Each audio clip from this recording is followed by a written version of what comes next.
नमस्ते नमस्कार मित्रांनो, मित्रांनो, स्वागत आहे तुमचं एका नवीन व्हिडिओमध्ये.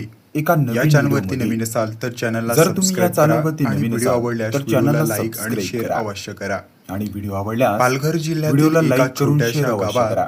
गणपत पाटील आपल्या एका गावात कुटुंबासोबत रामू राहत होता. नावाचा गरीब बंजारा त्याला आणि 2 त्यांची मुलगे पत्नी होते. गौरी राहत होते. मोठा मुलगा राजेश दोघेही आणि खूप धाकटा कष्टाळू मुलगा होते. सुरेश. गावातील श्रीमंत दोघेही सेठ लहानपणापासून मंदनलाल एकमेकांवर जीवपाड यांच्याकडे प्रेम करत भरपूर होते. पैसा होता. गावात त्याची एके मैत्री दिवशी आणि भावंडाचे शेठाने नाते रामूला सर्वांसाठी व्यापारासाठी आदर्श काही मानले रुपये दिले. जायचे. रामू गणपत पाटील पैसे घेऊन मेहनती दुसऱ्या शेतकरी होता. शहरात व्यापारासाठी त्याच्याकडे निघून गेला.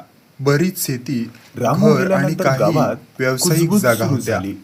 त्याने आयुष्यभर कष्ट सेठाची करून नजर संपत्ती उभी गौरीवर केली होती. असल्याची चर्चा लोक त्याची करू एक लागले. इच्छा होती की त्याच्या पण दोन्ही गौरीला या मुलांनी गोष्टीची एकत्र पर्वा राहावे नव्हती. आणि कुटुंबाची ती आपल्या प्रतिष्ठा कामात जपावी. व्यस्त असायची.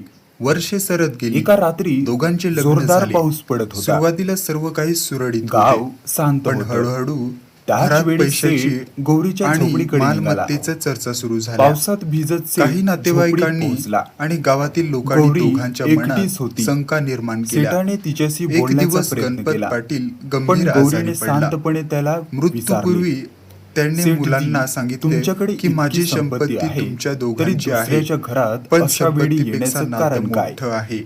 काही गौरीच्या महिन्यांनी शब्दांनी गणपत पाटीलचे सेठ निधन गोंधळला. झाले आणि तिने पुढे इथूनच भावांच्या सांगितले, आयुष्यातील सर्वात माणसाची मोठ्या खरी संघर्षाची श्रीमंती सुरुवात त्याच्या झाली. चारित्र्यात असते, वडिलांच्या पैशात निधनानंतर नाही. संपत्तीची हे वाटणी ऐकून करण्याचा सेठला प्रश्न निर्माण स्वतःची झाला. चूक जाणीव झाली. राजेशला वाटत होतं तो काहीही की न त्याने बोलता वडिलांसोबत तिथून राहून निघून शेती गेला. सांभाळली.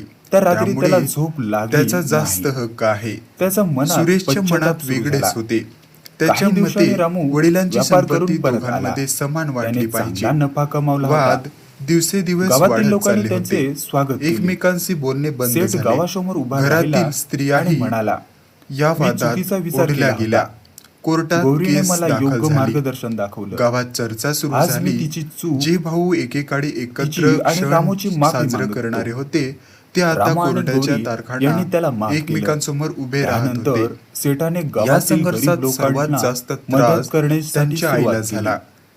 ती गावात दोघांना साडा आणि पुन्हा विहीर एकत्र बांधून आणण्याचा दिली. प्रयत्न करत होती. रामू, गौरी पण आणि अहंकार सेठ इतका वाढला तिघांचे आयुष्य होता बदलले. की कोणीच माघार घ्यायला गावातील तयार लोकांना नव्हते. समजले की पैसा मोठा वर्षानुवर्षे नसतो, केस तर चालत माणुसकी राहिली. मोठी असते. लाखो रुपये खर्च झाले. ही कथा तुम्हाला कशी शेती वाटली? पडून राहिली. जर आवडली असेल व्यवसाय तर व्हिडिओला लाईक तोट्यात करा गेला. पण आणि असेच दोघांनीही नवनवीन हे व्हिडिओ लक्षात पाहण्यासाठी या आले चॅनलला नाही सबस्क्राईब की करा. संपत्ती वाचवताना ते स्वतःचे कुटुंब आणि नाती गमवत होते.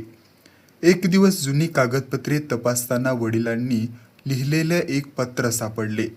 त्या पत्रात गणपत पाटील यांनी स्पष्ट लिहिले होते, जर माझ्या संपत्तीमुळे माझ्या मुलामध्ये वाद झाला तर समजा मी आयुष्यभर केलेली कमाई व्यर्थ गेली. माझी खरी संपत्ती म्हणजेच माझे दोन्ही मुलगे आहेत. हे पत्र वाचून राजेश आणि सुरेश दोघेही भावूक झाले. त्यांनी मागील अनेक वर्षांचा विचार केला. कोर्टाच्या तारखा, झालेला खर्च, आईचे अश्रू आणि तुटलेले नाते त्यांच्या डोळ्यासमोर उभे होते. दुसऱ्या दिवशी कोर्टात दोघांनी समजण्यामध्ये तडजोड करण्याचा निर्णय घेतला. संपत्ती समान वाटून घेतली, पण यावेळी त्यांना संपत्तीपेक्षा नात्याची किंमत समजली होती. घरी परतल्यावर दोघांनी आईची माफी मागितली. आईच्या डोळ्यात आनंदाचे अश्रू होते. अनेक वर्षांनी पुन्हा एकदा संपूर्ण कुटुंब एकत्र बसून जेवले. या कथेतून आपल्याला असा संदेश भेटतो की संपत्ती माणसाला श्रीमंत बनवू शकते, पण नातीच त्याला खऱ्या अर्थाने सुखी बनवतात. पैशासाठी नाती तोडणारा शेवटी सर्व काही गमावतो, तर नाती जपणारा आयुष्यभर श्रीमंत राहतो. ही कथा तुम्हाला कशी वाटली?